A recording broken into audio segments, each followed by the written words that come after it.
Vote ایک شہادت کا نام ہے، ووٹ ایک گواہی ہے۔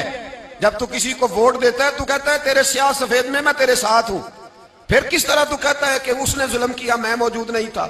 بڑا لوگوں نے برا بلا کہا نا، حکمرانوں نے ختم نبوت پہ یہ کر دیا، وہ تو میں کہتا ہوں وہ تو سارے ٹھیک ہے، غلط تھے تو ان کو ووٹ دینے والے انہوں نے کس مسجد میں آ کے توبہ کی؟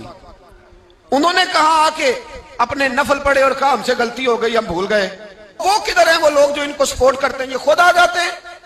ہمیں نہیں پتا کہ جس کو ہم ووٹ دے رہے ہیں وہ ظالم ہے، ہمیں نہیں پتا جس کو ہم ووٹ دے رہے ہیں وہ جابر ہے، وہ فاسق ہے، وہ چور ہے، وہ ڈاکو ہے، وہ بے ایمان ہے، رسا گیر ہے، پھر بھی لائن میں لگ کے ووٹ دیتے ہو، پھر بھی برابر کے شریک ہوتے ہو، پتہ نہیں وہ کون ہے، ساری خبر ہے۔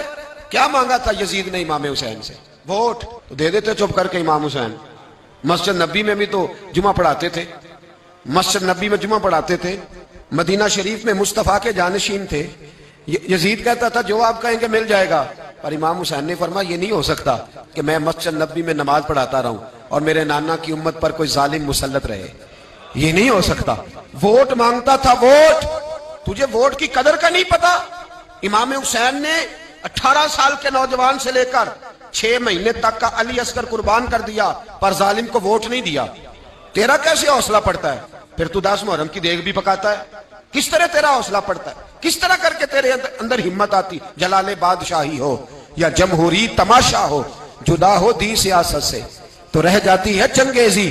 ظالموں کا مددگار بھی ظالم ہوتا ہے، ظالموں کا مددگار بھی جو بڑے ظالم کے نیچے چھوٹی فوٹو بھی لگوائے، ووٹر اور سپورٹر بنے، وہ نہیں ظالم، وہ نہیں سخت، اور جو اللہ خیر کرے دفتر ہی کھول کے بیٹھ رہے اپنی بیٹھک کے آگے، جلیبیاں بھی کھلائے میرے کہنے پہ ووٹ دینا، وہ نہیں ظالم؟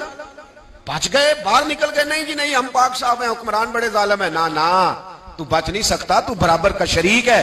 مجھے ایک صاحب کہنے لگے ووٹ ڈالنے چلیں، الحمدللہ میں کبھی نہیں گیا، جب بندہ سمجھ میں آئے گا مرضی کا آئے گا تو جائیں گے انشاءاللہ تعالی، نہیں گئے تو نہیں گئے۔ لیکن نا بڑی کھلی بات کر رہا ہوں، میں بھی تو مسجد کا مولوی ہوں نا، میں بھی یہ خانقاہ کا مسجد نشین ہوں، کھلی بات نہیں جاتے بھئی ہم، ایسے ہی ہے کوئی جس کا جو دل کرے گا ہمیں ہاں کے لے جائے گا، ہماری بنیاد بھی ہے، ہمارا وقار بھی ہے، ہم رسول اللہ کے نام لینے والے ہیں، ایسے ہی جس کا دل کرے آگے لگا کے لے جائے۔ کیا مطلب ہوا اس بات؟ نہیں گیا۔ ایک صاحب کہنے لگے ووٹ قوم کی امانت ہے، تو امانت ضائع نہیں کرنی چاہیے۔ میں نے کہا ضائع نہیں کرنی چاہیے پر بے ایمان کو بھی امانت نہیں دینی چاہیے، ورنہ زیادہ ضائع ہو جائے گی۔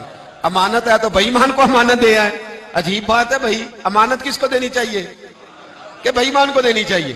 ووٹ قوم کی تو کس کو دینا ہے؟ اللہ خیر فرمائے، پتہ ہمیں سارا ہے۔